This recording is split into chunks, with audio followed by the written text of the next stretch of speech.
President Trump wants to get his big, beautiful bill passed, dealing with tax cuts and additional spending for defense and border security, etc. But it will make things worse, not better, with regard to our fiscal trajectory.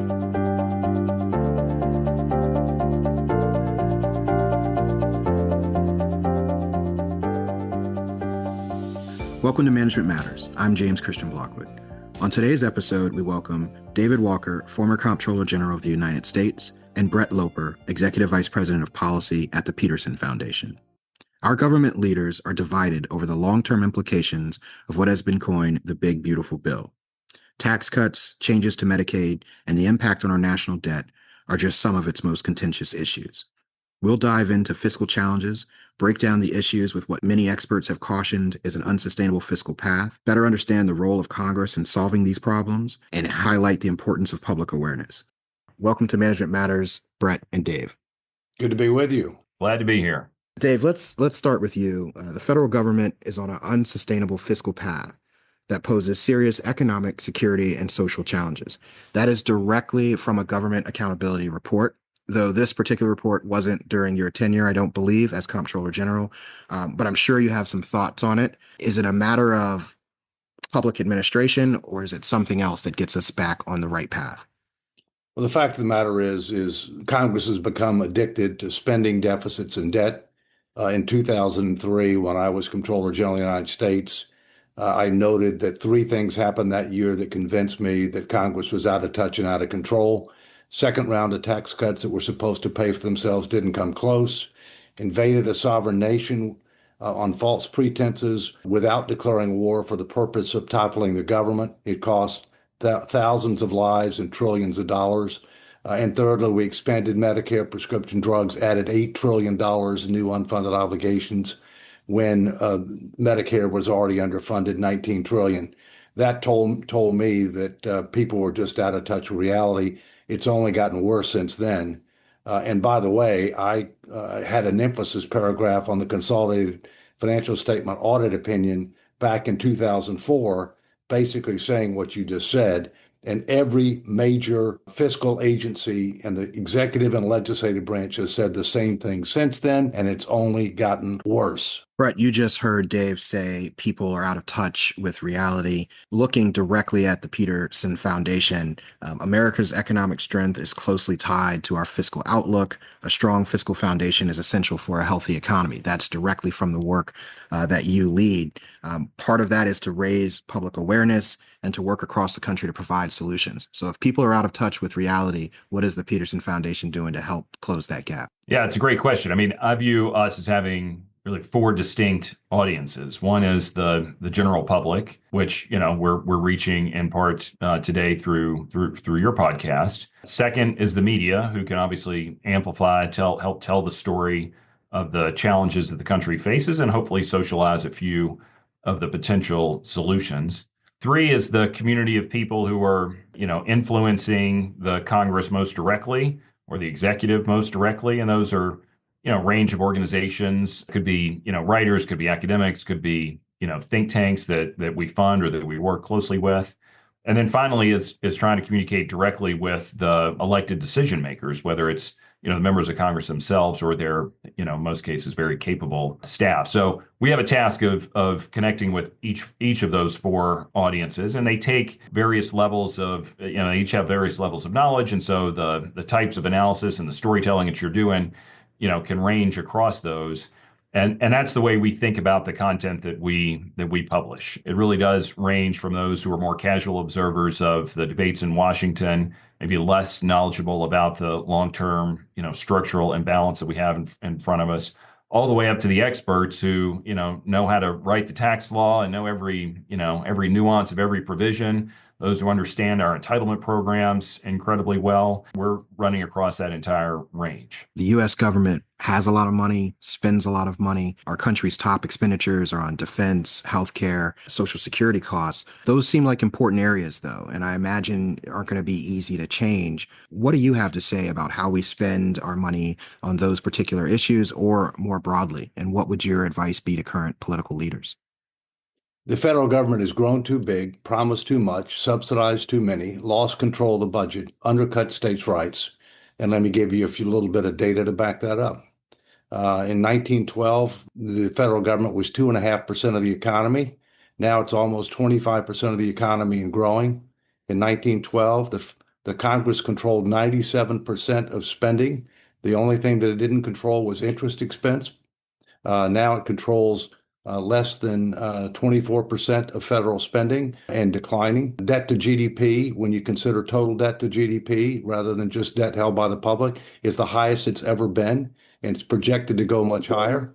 Interest expense is the second largest expense, and it's the fastest growing expense for which you get nothing. The budget reconciliation bill, which is being considered right now, will only make the situation worse over time as compared to current law.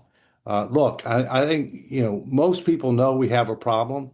And so what I spend most of my time on now is not talking about the problem, because you're talking to the same people about the same thing, and that won't change anything. What we have to talk about is what needs to be done to solve the problem. And that involves various processes and approaches that are necessary in order to defuse the ticking debt bomb. Getting on the right path isn't going to be just up to the president. It's obviously going to require Congress. You've worked in several different capacities, advising lawmakers. And so from your view, what's needed to get their attention and to get them to take action? Our founders didn't design a system to be, nimble, quick, efficient. And so designing these solutions it's not easy.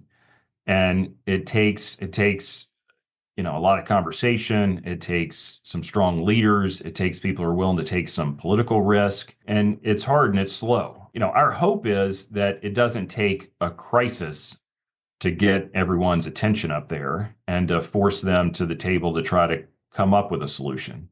And I say that in part because the crisis is not going to be pretty, for the public, for the American voter, but it's also the worst situation to be in which to be designing a solution.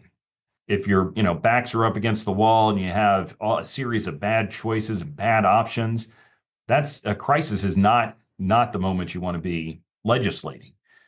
So there are a few things on the horizon that hopefully can force the members to begin to think about these things. I mean, one critical example would be the Social Security program, which under its design, it will in 2033 face a significant funding challenge, which will result in somewhere in the neighborhood of 22% benefit cuts for every person on Social Security.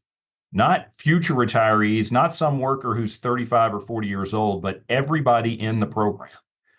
And so when you think about that, a known date coming within 10 years, my hope is we can force we can focus the mind, not force the mind, but focus the mind of legislators up there and, get them talking. It takes slow and quiet conversations. That challenge is almost certainly going to have to be resolved on a bipartisan basis, in part because of the processes that the House and Senate follow in terms of the budget rules and how they develop budgets. Things like that we know are coming that hopefully begin to focus the mind and encourage some action. And that's action from lawmakers. And at some point, this will reach people, and it potentially may even reach a point of crisis. Let's hope it doesn't. But as the federal government's debt grows faster than the economy, Americans will start to feel it. They'll feel it in their own personal finances. They'll feel it in how much they make. They'll feel it in how much it costs to buy food and services.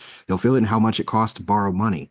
So what is the role of the public here, and how can we get them smart on the issues, involved, and hopefully helping to steer us in the right direction? Well, I can say with a high degree of confidence that nobody has done more public education and engagement around the country than I have. I've done it in 47 states, DC, 2 territories, and several countries. As an illustration, in 2012, when I was head of the Comeback America initiative, went to 27 states, 10,000 miles, had interaction with citizens all over the country, had 2 special events with Alice Rivlin, may God rest her soul, former head of CBO and vice chairman of the Fed. We were able to gain 77 to 97% agreement on specific budget, Social Security, Medicare, Medicaid, healthcare, tax, defense, government organization operations, and political reforms. 77 to 97%.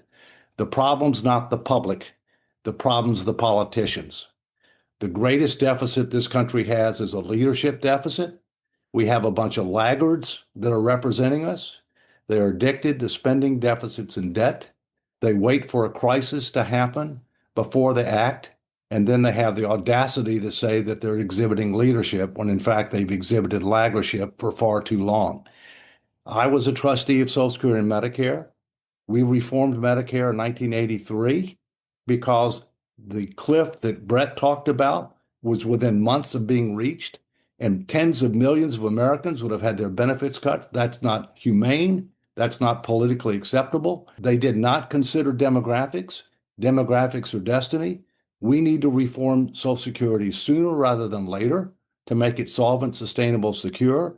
And we need to take steps to get our debt to GDP down to a reasonable and sustainable level if we want our future to be better than our past. Doge is in the news right now, but Doge is doing a tactical and transactional review. It's not saving but maybe a tenth of what they claim they save. We need to recognize reality. The United States, by law, is supposed to have a comprehensive, integrated, and strategic plan that focuses on desired outcomes: economic, national security, foreign policy, domestic issues. It doesn't have one. And so one of the things that I'm advocating for is that we need to make that a reality so that we can end up focusing on what should the government be doing, how should it do it, what level of government, what are we trying to accomplish, how do we measure success, so that we can make more informed decisions on creating and reauthorizing programs, on funding, on oversight, etc. Secondly, we need a statutory fiscal sustainability commission that learns the lessons from Simpson-Bowles. Simpson-Bowles did good work, but it was not statutory. So therefore, they didn't have a guaranteed vote in Congress. In addition to that, they did zero meaningful citizen education engagement before they came up with their recommendations. That's the key to success. The people are way ahead of the politicians. So we need a statutory commission that learns the lessons from Simpson-Bowles that will make two sets of recommendations. One, to assure the solvent, sustainable, and security of Social Security standing alone. And secondly, a package of recommendations that will get debt to GDP down to a reasonable and sustainable level within the next 10 years or so. Lastly, the only thing that will constrain current and future Congresses to keep from mortgaging our future is a constitutional amendment. A constitutional amendment that will limit how much debt as a percentage of the economy that we can take on. Other countries have done it. Switzerland, Germany, Sweden as examples. That's what we need to do. It's pro-growth, but it also says you got to solve the numerator problem, but it doesn't tell Congress how to save it, how much of it is spending reduction versus revenue enhancement. And there's two ways to get one. One is the old-fashioned way: 2/3 of the House, 2/3 of the Senate pass something, 3/4 of the states ratify it. That's how we've gotten 27 so far. I've been told by congressional leaders, Congress won't do that. So what I'm doing is working with a few patriots to get the states to sue the Congress for failure to call a convention to propose a fiscal responsibility amendment as far back as 79, because we had the requisite number of states in 79 and Congress never did anything. The states need to assert their rights under Article 5 of the Constitution. If we ever want to have things like fiscal responsibility, term limits, campaign finance reform, Congress is not going to do it. The states need to step up and do it. And I'm trying to help them get that done. Brett, you just heard some very strong recommendations from Dave. He mentioned citizen education across the states. He mentioned what levels of government, particularly the states, should be doing what. He also talked about a leadership deficit being one of the main problems. We often talk about our country's finances from the federal perspective, but state and local entities have to manage budgets. They have to deliver services to people. A constitutional amendment is one proposal, certainly, that we could explore. But are there best practices or areas where we can learn from different state and local governments on fiscal management and help us solve this issue? The requirement of the states, every single one of them has to balance their budget, every year. They don't have the same borrowing authorities that the federal government has. And so, you can learn from that, from them in that context. I think there are also ways in which they present their budgets that we can learn from. I think there are states, generally are not as partisan as they are as the Congress has become. The legislatures in the states have generally not gotten as partisan as they have at the federal level. There's something to be learned from that. There are also reforms that have been contemplated at the state level where they can test and learn to a degree, and we can get into those. The federal government can look at those and consider ways to make reforms to programs at the national level. So, and that would range. The most obvious examples of that come in the healthcare area where there's opportunity, where you've got not only a federal state shared responsibility with respect to Medicaid, but there are also states who are increasingly getting involved in ways to make their marketplaces work better for private insurance, which still is still responsible for 50% of the healthcare coverage in this country, and is still in one form or another. Almost, every type of healthcare is subsidized in some form or fashion at the federal level. So there are things that they are doing well there that can be considered and taken, again, sort of a national approach, whether it's in the Medicaid program or the Medicare program. But it doesn't end there. Look, there's opportunities and things that they do with respect to building roads and bridges that could be replicated. There's systems that they have around housing, around income support programs, where we can look to the best of examples at the state level and determine which of those can be replicated either across the country or in other pockets of the country. Piggybacking on what Brett just said, I totally agree that there's a lot that we can learn from the states. The founders intended that. States are sovereign entities. They are petri dishes, if you will, to try to different approaches to be able to address common problems. But let's talk about fiscal controls for a second. 49 of 50 states have constitutional requirements for a balanced budget. But how do you define a balanced budget? Most of those states define it as balancing cash flows. And so therefore you have a number of states that are a basket case financially because they have huge unfunded pension and retiree healthcare obligations that they're not funding. And so they have the audacity to say that they have a balanced budget because they don't end up funding obligations, and those obligations get more and more problematic. In addition, you have some states that have the audacity to go out and borrow money and count the proceeds from that borrowing as cash to balance their budget. So, yes, there are things we can learn from the states, but all the more reason why we need to think about more creative approaches to achieve fiscal sanity. The other thing the states do is they typically have an operating budget and a capital budget, which is for investments. We ought to do that at the federal level. But the reason that I advocate for debt to GDP is you can't game the system. If you're going to have an investment, you ought to have a positive return on investment, not just spend money, which typically the federal government doesn't.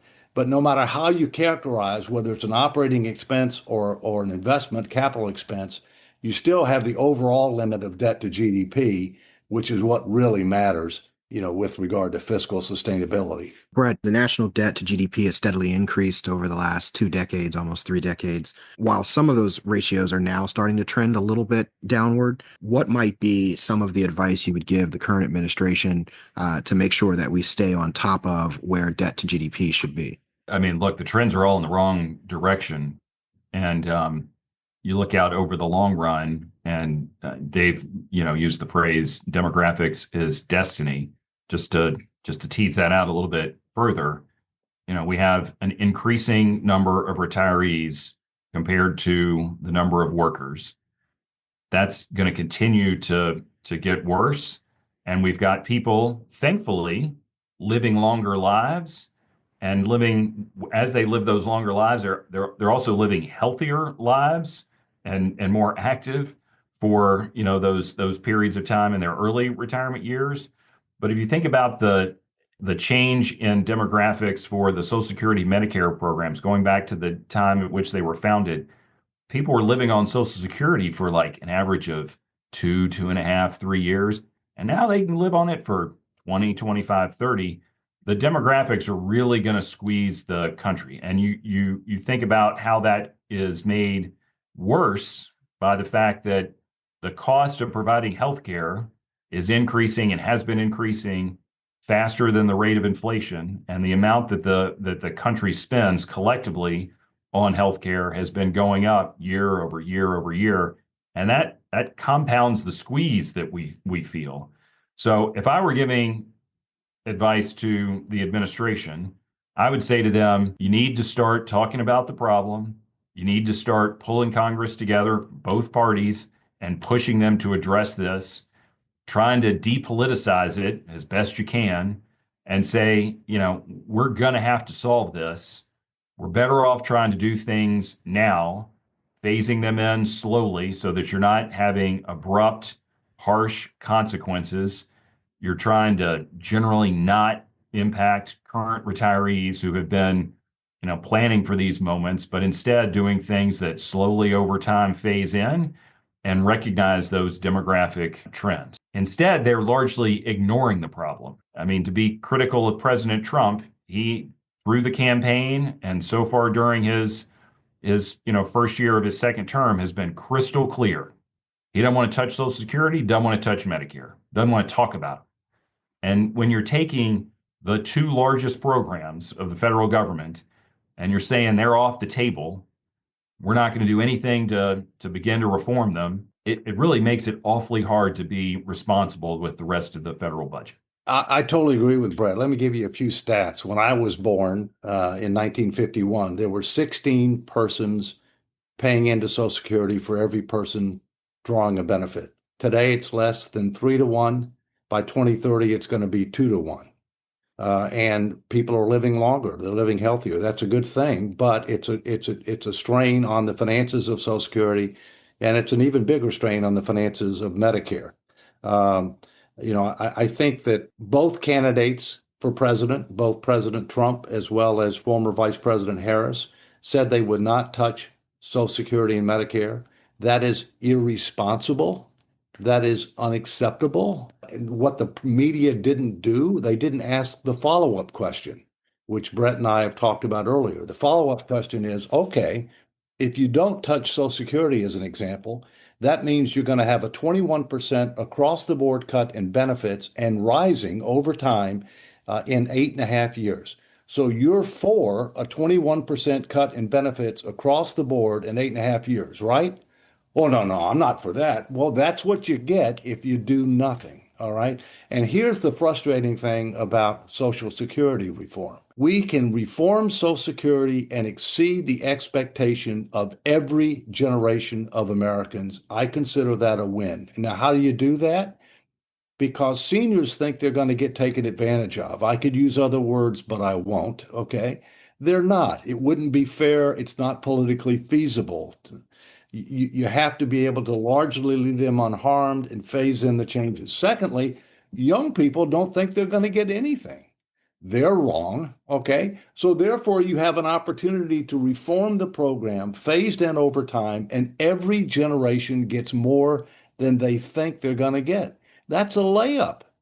But how you do it matters, and that's why you have to have a commission.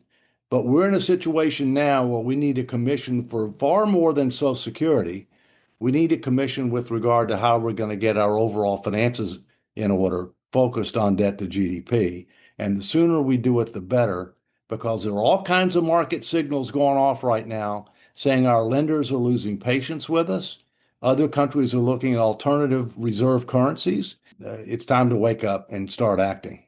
Brett, my last question to you, tell us what's at stake if we don't get this right, and leave us with some positive, productive solutions or actions that you think we should be doing. Yeah, so look, we've been hinting at this, and so the risk of being repetitive, I would just point out that this issue was addressed in decent fashion a number of times in the 80s and 90s when, some of the same trends that we have discussed here today were apparent back then. I mean, Dave referenced their backs were up against the wall, but he referenced the Social Security reforms of 1983 that extended the life of the Social Security Trust Fund for several decades. You can look back to the work of the so-called Graham-Rudman-Hollings Act of 1985. You can look at, your, varying views on the wisdom of this politically and of the substance, but you can look at the work of George H.W. Bush in 1991 and a budget deal. You can look at Clinton in 1993. Again, you can debate the substance, but the focus was trying to get the fiscal house in order. You can look at, 97 and some of the reforms that a Democrat president made with a Republican Congress. So the point here is it can be done. The last time there was an effort towards it, and Dave also referenced this one, was out of a commission that was launched by the executive branch without a statute behind it. This was President Obama and the Simpson-Bowles Commission, which did great work, had great ideas, had it been enacted, would have done a great deal to solve this problem, not permanently, but would have been a measurable improvement. Unfortunately, we then had, the financial crisis and some, I won't go into the details of it, but there have been some financial engineering that has resulted in ultra low, artificially low interest rates. And the reason I highlight it, basically since, the 2010, 2011 timeframe. And the reason I highlight that is that's the easiest way for the American public to recognize something as a problem when interest rates start rising. And you can go back and look at some of our former secretaries. Bob Rubin, back in Treasury Secretary under President Clinton, was constantly pressing the point. We got to watch the bond markets. We got to watch the bond markets. We got to watch the bond markets. Because if the bond markets start to get spooked that the U.S. financial picture is so much in question, that the U.S. Treasury and the borrowing that the U.S. Treasury does through the bills, notes, and bonds that it issues, if those are more and more costly, not only does it cost the government more, but every other form of lending in the economy is pegged to those rates. And so if it costs more to buy a house, costs more to buy a car, costs more to start a new business, costs more to get educated, all these things begin to add up and it squeezes the economy. And I think one of the things that we are beginning to see, and I don't want to, I'm not trying to be the alarmist, and I don't want to, be the guy that's crying wolf, but one of the things that we're beginning to see, David alluded to this too, is some of the reactions in the markets, some of the reactions to other countries and how they're thinking about the U.S. debt, the trajectory of the debt, the amount of debt we're going to have to sell, right? At the end of the day, this is selling treasury bonds. The amount of that keeps compounding. The supply of that debt that's out there versus its demand is only going to make those prices rise. And that's going to be bad for the entire U.S. economy.